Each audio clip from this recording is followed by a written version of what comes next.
All right, let's take another look at best ways to grow your income. Kind of a follow-up to the tape we did with the Rains. Listening in and watching in this afternoon, I've got George Constantis from up in Baltimore. Hello, Very good to be George. on. Good to And be from on. Charlotte, North Carolina, we've got David Catan. Hey, guys. And I'm in West Palm Beach. So let's go do this thing. Let's talk about growing your income, growing your business. There's a concept you need to get about income, and that is you got one line, which is your amount. And, you know, you start down here, 0. Then the other concept is time, okay?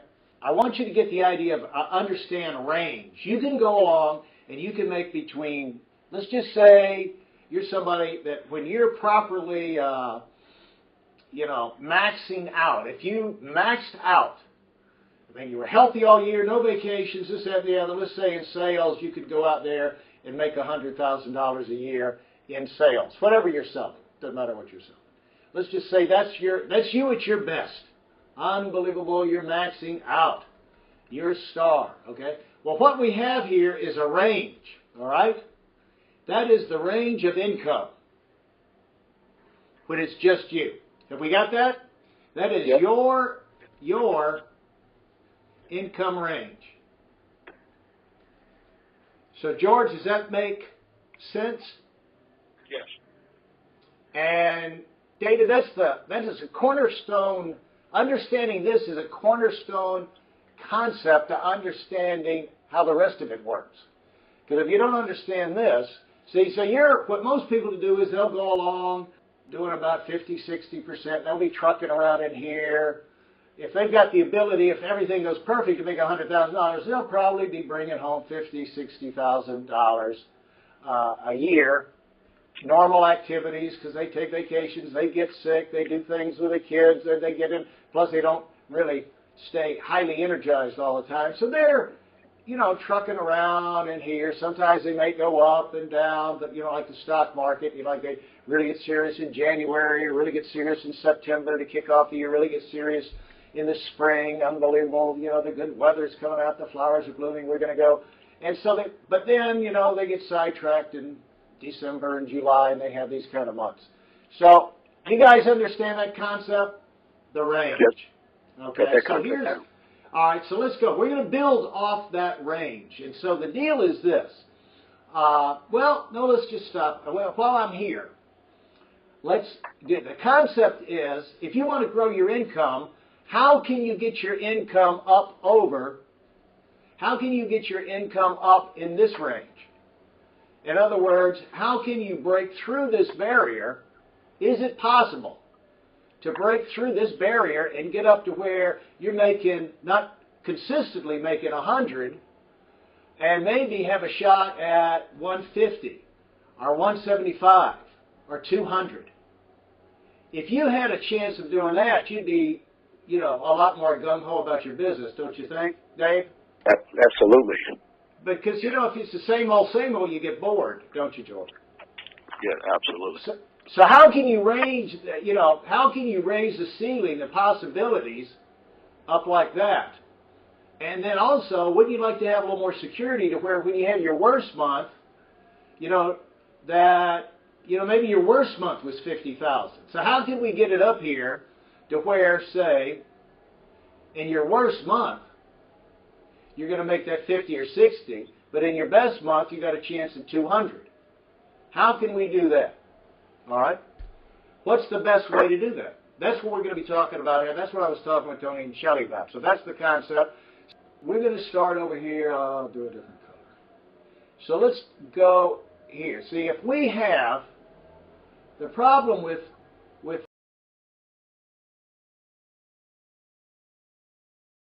man, I'm getting better at drawing my lines. You guys think this comes easy. I'm telling you, the boy sweats over this stuff. Okay, so let's just say that's the same thing we were looking at, just so I don't screw you all up. We were talking about the range. This is your range, your starting range. It's a different scale now because we want to go higher. So you're going to be, let's just say this is your max. right there by yourself. That is your range that we talked about on the other thing. And let's just say you're tracking around and around or in here, okay? And so you say, dadgummit, I want to break through this level. Well, you have a choice, all right? And you have the unsupported and the supported way of doing it. You have the guaranteed, secure, and the iffy, insecure way of doing it. And it's basically what most people do because they don't know what else to do is they say, I'm going to gut it out. I'm going to get out of here. I know what to do. I just need to do more of it, Larry. I know what to do. I don't need to go to that meeting. I don't need to read that, read that book. I don't need to go, any training. I know exactly what to do. I need to work harder and be more efficient. And New Year's resolution time. I want to go for it. So and what most people do is run out of gas before they get there, is settle back down. And they say, if I could just break it one time, I'd figure out how to do it. I'd find out with my own eyes what it feels like. I'd experience it. I'd develop skills. My eyes would be open, and then I could move up, and I could raise my ceiling up. Well, and to an extent, that's true. At some point, you just got to push yourself, and just to find out what the maximum is for yourself. So you never go over the edge. You never find out where the edge is. So that's why you need to push, and this is always good, to kind of personal pushes. But it's going to be somewhere around in this range you're going to find. So, you're going to be going up and down. So what some people do is they get the thing, I want to break 100,000, I want to get 150 or whatever it is. Some people can make 150. They're just, highly skilled, highly organized compared to the average guy. But everybody's got their max because there's 24. The reason you have a max is there's 24 hours in the day. So there's a limit to, with your skill set and your personality and obligations, how effective you're going to be. And the reason, if you're trucking along year after year after year making the money you're making, is because you're doing the bulk of it yourself. That's what it comes down to. So let's say, one way is I'm going to gut it out. The gut it out method. I'm going to do it myself. I'm going to work harder.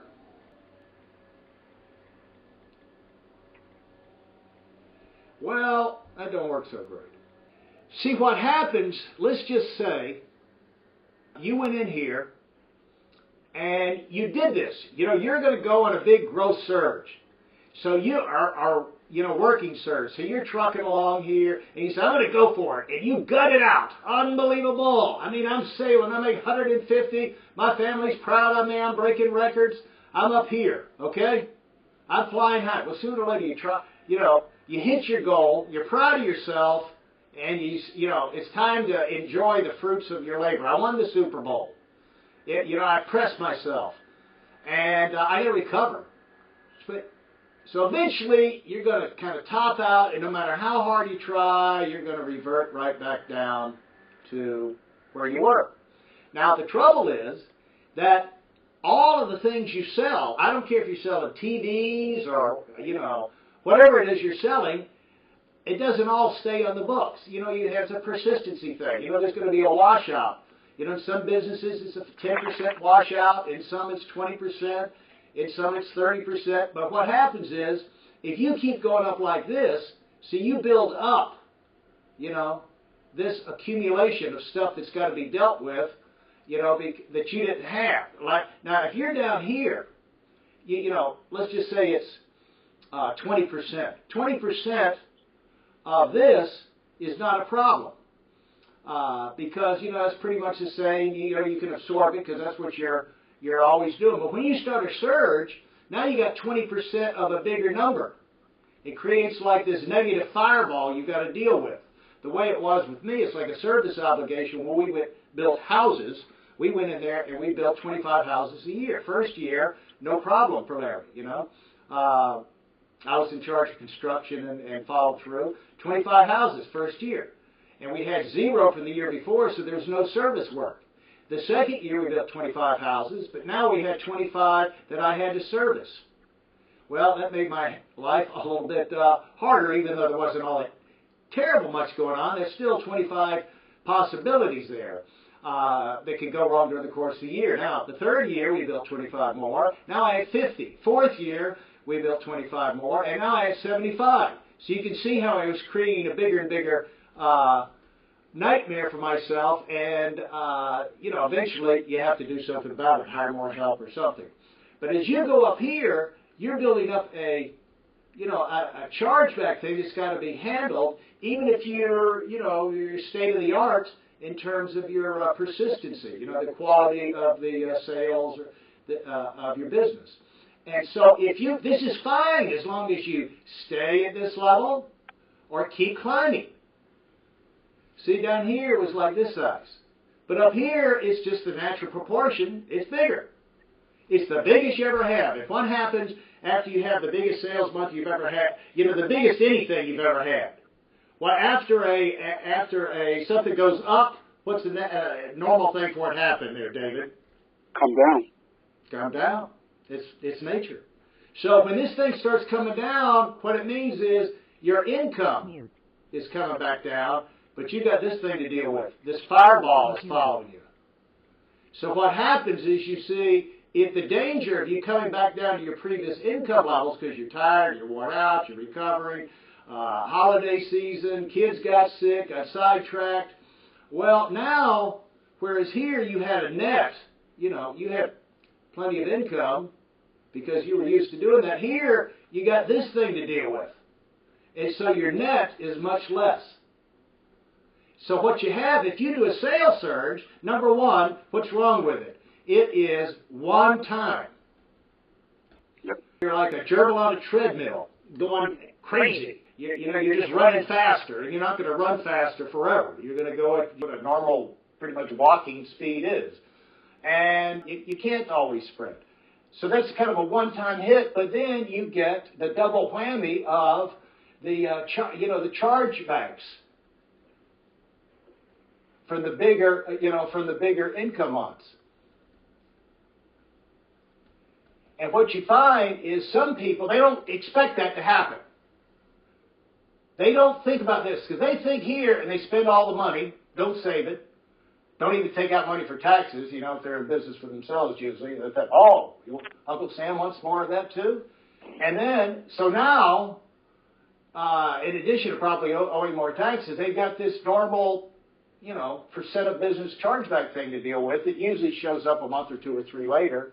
And for some people, it takes them months to recover from this, dealing with this, getting that sucker paid off, and some people it runs them out of the business.